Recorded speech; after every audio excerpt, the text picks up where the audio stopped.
para Jesus sem deixar de cuidar bem de cada cristão. Conheça a visão do MDA, o modelo de discipulado 1 a 1 em ação. Saiba mais através do site visãomda.com. Marcos 5:21.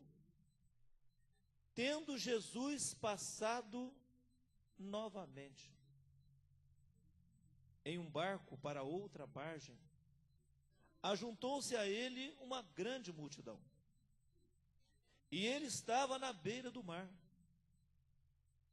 Chegou um dos príncipes da sinagoga, chamado Jairo. Logo que viu Jesus, prostrou-se aos seus pés.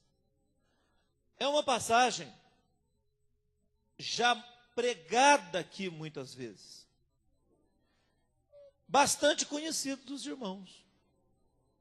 Jairo, príncipe da sinagoga. E nós queremos, em poucas palavras, irmãos, meditar juntos acerca dos princípios que esta lição, Jairo, traz para a nossa vida. Princípios da palavra de Deus.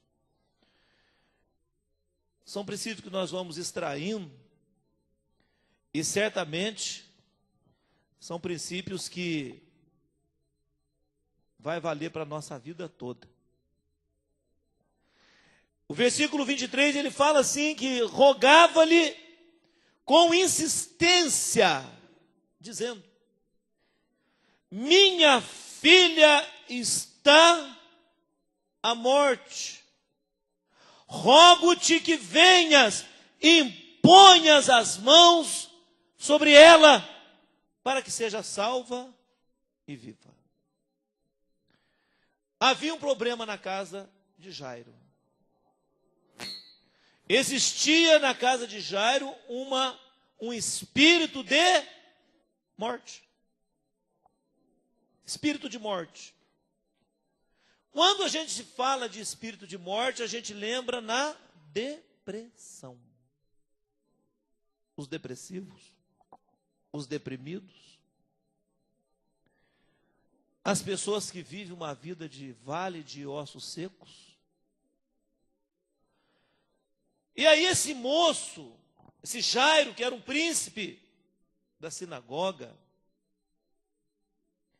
vai até Jesus e fala: minha filha está à morte, rogo-te que venhas e imponhas as mãos sobre ela, para que ela seja salva e que ela viva.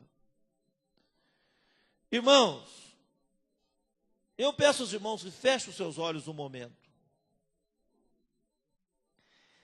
Faça uma meditação. Vasculha. Procura alguma parte, alguma coisa que talvez esteja desfalecendo a morte sobre a sua vida. Talvez seja a sua vida financeira. Talvez seja uma doença. Talvez seja um relacionamento marido e mulher,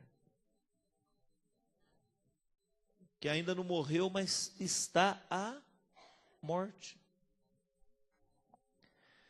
Então são algumas coisas que, nesse princípio de Jairo, que para que ele recebesse a cura total, ele tinha que vencer algumas vozes. Ele tinha que vencer algumas vozes. Eu meditando nessa palavra, orientação dos irmãos, eu fiquei pensando que nós estamos também necessitados desta palavra. Princípio: vencer vozes para que possa acontecer uma ressurreição dessa situação. Ressurreição. No caso aqui era a filha de Jairo, a menina de 12 anos. E para que eu possa superar, vencer, receber o milagre, ser abençoado por Deus, eu preciso discernir as vozes que me impedem de ser abençoado, de receber a bênção. Jairo, uma das coisas, o primeiro princípio que nós podemos listar, ele, como príncipe da sinagoga,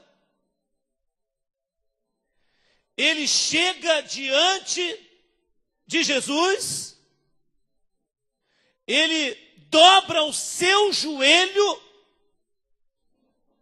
e reconhece Jesus. Ele adora Jesus primeiramente.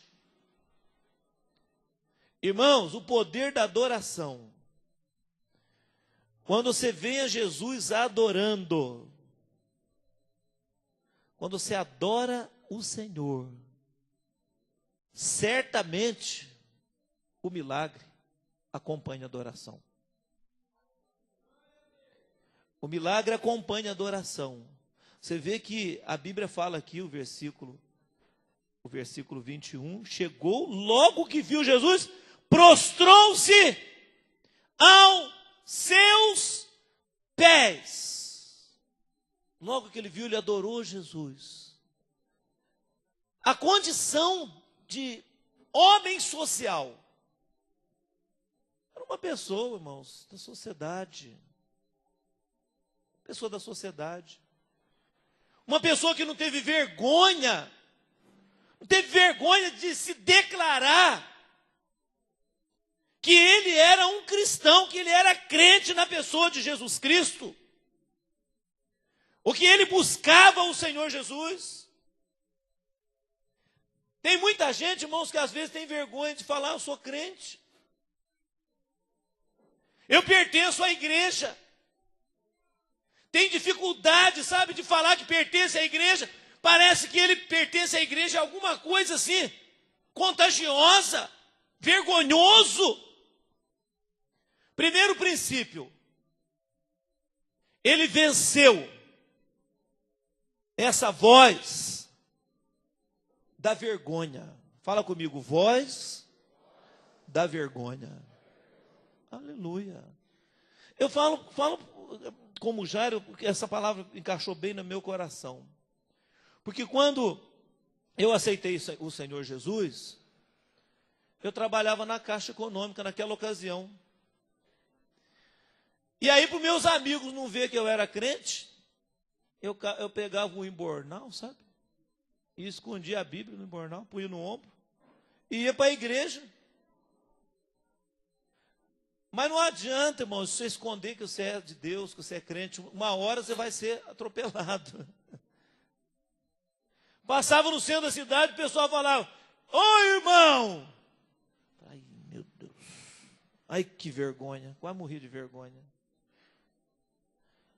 Na macumba ninguém tem vergonha. No espiritismo ninguém tem vergonha. Para beber cachaça no bar ninguém tem vergonha. Para ir nas bocas de fumo de droga não tem vergonha. Não tem vergonha. Mas quando se trata de ser, eu sou de Jesus, tem que quebrar esse princípio. Tem que abafar essa voz. Uma coisa que eu achei muito interessante, todas as vezes que eu ouvi o testemunho do Cacá, todas as vezes, ele falou de Jesus. Jesus, Jesus e Jesus. Ele exaltou Jesus. Ele não quer saber se ele está na Rede Globo, nas multidões, Copa do Mundo. Ele é o que ele é, dentro da igreja, fora da igreja. Exemplo para nós. Agora, irmão, nós não somos nenhum Cacá da vida. Passa perto das pessoas. Não fala Pai do Senhor para mim não, porque eu estou perto dos amigos, colegas.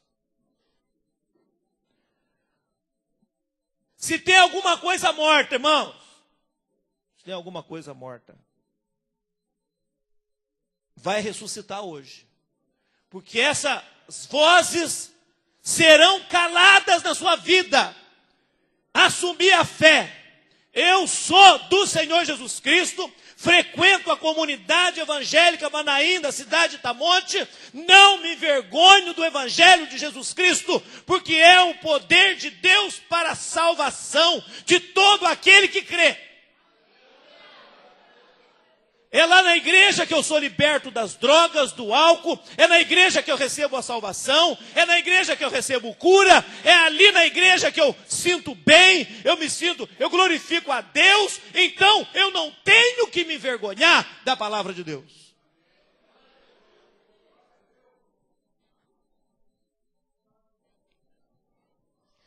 Jesus foi com ele e seguia uma grande multidão que o apertava. Aí o versículo 25, ele foi, olha só, para e pensa, irmão. Jairo chega até Jesus. Senhor, a minha filha está moribunda, à morte. Jesus ouve Jairo. Mas tem uma voz que grita dentro dele. No versículo 25, uma mulher, irmãos, entrou na história da bênção do Jairo. Sem pedir, sem nada. Sem pedir, sem nada. Ela entra na história, ela vai lá, a menina tinha 12 anos que a morte, e uma mulher, 12 anos, que tinha um fluxo de sangue, sem ninguém saber, vai lá e segura nas orlas dos vestidos de Jesus. Agora para e pensa. A filha está morta, praticamente quase morta, esperando que o médico da saúde da família chegasse naquele momento. PSF de Jerusalém. Que coisa, hein? Da terra não sei se funciona muito bem não, mas aquele lá, chique. Esperando lá o médico dos médicos, para chegar lá, para fazer sua filha sarar, irmãos. A mulher segura o caminho, atrapalha. Jesus, o que ele fez? Parou no meio do caminho. Jairo devia estar se agonizando, nervoso, que demora. Eu vim atrás de Jesus, né? Agora Jesus é interceptado no meio do caminho. Que demora em me atender. Tem gente que não sabe esperar a bênção, não. Não sabe. Quer a bênção no micro-ondas. Coloca ali 1 minuto, já está quente o leite. Mas outro princípio, irmãos, que nós podemos falar, é o princípio da perseverança. Perseverança. Jesus, se você olhar nas outras partes do Evangelho, quando lá no capítulo 11 de São João, quando ele demorou para chegar na casa de Lázaro. Poucos quilômetros, parece que era 1,5 km, não, 1,5 km. Eu não lembro direito quantos quilômetros, 3 quilômetros. Lázaro já morreu, já enterrou 2 dias atrás. Se o Senhor estivesse aqui, o meu irmão não teria morrido, as irmãs falaram para ele. Aí você percebe nesse princípio da revelação de Deus, você percebe. Agora Jesus podia ir direto, né? Ó mulher, depois eu venho te curar, eu venho resolver o seu problema da hemorragia, fica de lado aí, eu estou indo porque o Jairo está querendo, então. Jairo ficou ali, irmão, esperando o momento de Deus. Sabe por quê? Se Jesus tivesse chegado naquela hora, Jesus ia só curar a filha de Jairo. Só. Só que Jesus queria fazer um milagre maior. Entende? Qual é o milagre maior? Ressuscitou a filha de Jairo. Entendeu? Às vezes nós queremos o milagre do nosso jeito. Nós queremos do nosso jeito. Mas veja bem o princípio da perseverança. Eu vou esperar. Ele aguardou um momento. Jesus curou aquela mulher, evangelizou aquela mulher, falou para ela, vai mulher, sua fé te salvou. Ele esperou, aguardou a multidão. Mais para frente tinha um milagre maior para ele. Enquanto os outros estavam esperando só uma cura, Jesus queria dar uma ressurreição. Ressurreição. Agora veja bem, irmãos. O versículo, olha só, 27. Ouvindo falar a respeito, veio por trás entre a multidão, tocou o seu manto. saber esperar. Nós temos que esperar no Senhor, amém? Espera. Às vezes você está lá esperando, não consigo esperar, quer atravessar, quer fazer assim, quer fazer assado, não deu para o pastor orar, não deu para fazer, já não gostei. Não, irmão, é a hora certa que Deus vai te dar um milagre maior. Deus vai te dar um milagre maior. Fala assim, eu vou receber um milagre maior, porque eu vou esperar com paciência no Senhor. Aleluia. Agora olha o versículo 35. Olha do 27 até o 35. Foi uma caminhada. E enquanto ele ainda falava, vieram da casa do príncipe da sinagoga algumas pessoas dizendo: a tua filha está morta. Para que ainda incomoda o mestre? A voz da incredulidade. Princípio da incredulidade. Imediatamente no 36, Jesus fala assim: percebendo que se tratava, disse ao príncipe da sinagoga: não temas, crê somente. Não temas, crê somente. Estava no meio do caminho, Jairo no meio do caminho, esperando a cura, recebe uma má notícia. Não incomoda o mestre, a sua filha já morreu. Jesus fala para ele assim: olha, não temas, crê somente. Veja bem, e não percebendo que se tratava, disse aos príncipes da sinagoga: não temas, crê somente. Ele não permitiu que alguém o seguisse, senão Pedro, Tiago, João, irmão de Tiago. Sabe por que Jesus precisa? Atmosfera de fé. Aquele povo, irmãos, que estava lá na casa de Jairo, o povo que estava acompanhando, quando Jesus quer fazer um milagre, ele precisa primeiro que tenha uma atmosfera de unção, uma atmosfera de fé no nosso meio. Gente incrédula, irmão, não pode participar do milagre que ele vai fazer de ressurreição. Incrédulo não consegue enxergar uma ressurreição de vida.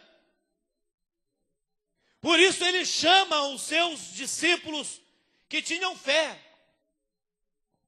Jesus falou uma vez que, na sua palavra está escrito lá que na sua cidade ele fez muito pouco milagre.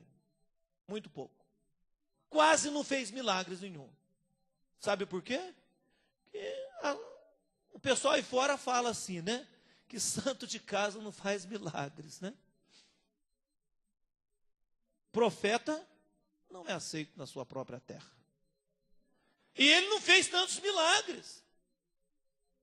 Porque na cidade não tinha atmosfera de fé. Tem cidade que não tem atmosfera de fé. Tem cidade que é uma idolatria só. Tem cidade que é uma bagunça só. Uma crendice, né? Só um poder de um avivamento, o poder do Espírito Santo para derramar, para mudar, para trazer uma atmosfera de fé. Agora eu falo a nível de igreja, que o Senhor Jesus Cristo venha trazer sobre nós, sobre a sua igreja, sobre o seu povo, uma atmosfera de fé que vai acontecer e a bênção vai acontecer.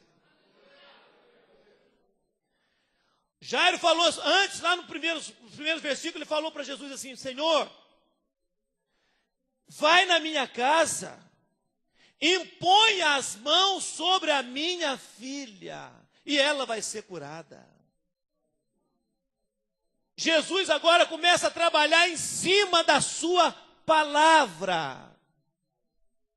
Ele começa a trabalhar em cima da palavra de Jairo, irmãos. Homem de fé. Ele determinou, pela fé, Depois Jesus, logo em seguida, ele fala, estando e quando chegaram à casa, o versículo 38, do príncipe da sinagoga, Jesus viu o alvoroço e os que choravam e pranteavam muito. Jesus viu o alvoroço. Alvoroço, movimento. Jesus é a favor do grande movimento, irmão, mas ele quer realizar milagre no meio de nós. Amém? Exigiu a saída deles, exigiu. Entrando, disse, por que fazeis este alvoroço? A menina não está morta, mas ela dorme. A menina não está morta, ela dorme. A sua situação financeira não está em bancarrota. Já voltou a bênção. Palavra de fé, determina. Ela não está doente como você está falando. Já está curada. Agora, você olha no reino material. Você olha no reino material. Aqui, humano. Enxerga com outros olhos, no reino espiritual. Aqui ela está morta, no espiritual ela está viva. Você pode enxergar ela viva no reino espiritual? Na quarta dimensão de fé? Todo mundo está falando que ela está morta aqui, mas ela já está viva ali. Ela está viva. Então vamos trazer a vida para o reino espiritual. Foi o que Jesus estava falando. Ela não está morta, ele se referia ao reino espiritual. Ela está viva, eu vejo ela viva. Eu vejo ela viva. Enxerga alto, enxerga lá na frente, determina, usa da palavra de fé, irmãos. Amém? Alguma coisa que te atormenta, alguma coisa que te tira o sono, e às vezes dificulta que você possa ver. Agora você vai olhar no reino, nós temos dois reinos, o reino natural e o reino espiritual. Nós vivemos em dois reinos, o reino da terra e o reino do espírito. Reino do espírito tem os anjos, tem o Espírito Santo trabalhando em nosso favor. Reino da terra tem a igreja trabalhando também. Os dois caminham juntos. O que aconteceu no reino da terra, vamos buscar no reino espiritual, trazer, eu posso enxergar a vida.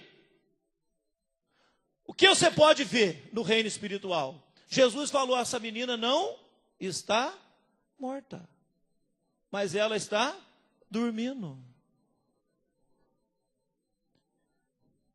Todos riam dele, mas ele, tendo feito com que todos saíssem, tomou consigo o pai e a mãe da menina e os que estavam com ele, e entrou onde ele estava, e a menina. Veja bem, irmãos.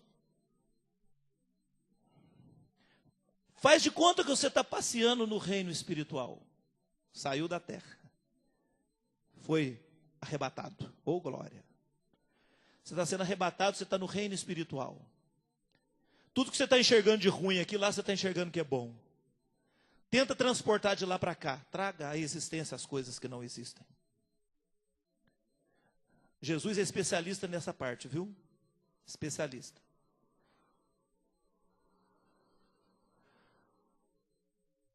Um outro princípio aqui para nós. O pai e a mãe da menina acompanha a ressurreição. Ele acompanha a ressurreição. O pai e a mãe da menina presente na ressurreição. Entende da ressurreição. Sabe o que significa a Páscoa. O poder que existe na ressurreição de Jesus. É interessante, irmãos. A palavra de Deus é profunda. Tendo ele feito que aqueles que riam saíssem, tomando a mão da menina, disse-lhe, Talita cumi, menina, te digo, levanta. Por que ele falou assim? Menina, levanta. Ele não viu uma morta, ele viu uma viva. Ele chegou na menina, ele não viu um defunto. Qual a situação, irmão, que hoje você pode pensar? Talvez tenha aqui hoje, talvez até não tenha. Pessoas que estão numa situação caótica. Tenta colocar os seus olhos no espiritual. Tenta colocar os seus olhos. Vê aquilo que Jesus viu. Ele chega para a menina e fala: Talita, levanta, Talita.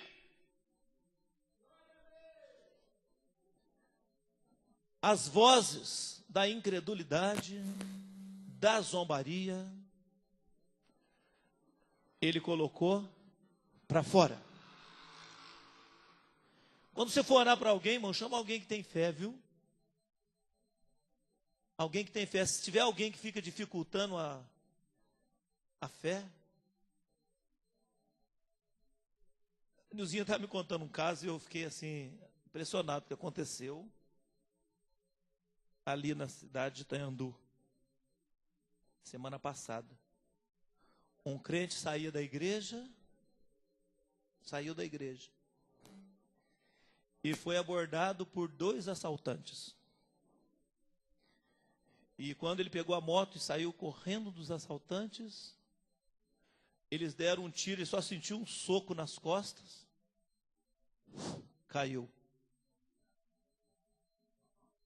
Foi um milagre, né? Incrível o negócio. A bala entrou, atravessou no centro da cidade, né? No centro da cidade, tá indo. Hein? Em frente à igreja, irmãos. E o moço não danificou nenhuma veia do moço. Você já viu isso? Levar um tiro nas costas, atravessar. Como é que foi? Olha, irmãos, entrou do lado, atravessou o pescoço. Se entra numa vértebra, se entra numa coluna do moço. Os médicos olharam e falaram: o verdadeiro milagre que aconteceu. É inexplicável. Os médicos falaram: é um milagre que aconteceu. Ele poderia ser um paraplégico, ele poderia estar morto uma hora dessa. Mas a bala atravessou. Eu vi o outro que levou um tiro. A Bíblia, Novo Testamento no bolso, acertou no Novo Testamento, não acertou no coração dele. Incrível. Aí o incrédulo fala assim: coincidência. Imagina, isso aí é coincidência que aconteceu. Eu prefiro enxergar no reino espiritual a mão do anjo que colocou naquela hora ali, entrou no corpo do menino junto com a bala, foi desviando dos ossos, dos nervos, dos órgãos, e saiu do outro lado e protegeu ele. Milagre, irmãos. Talita, levanta-te.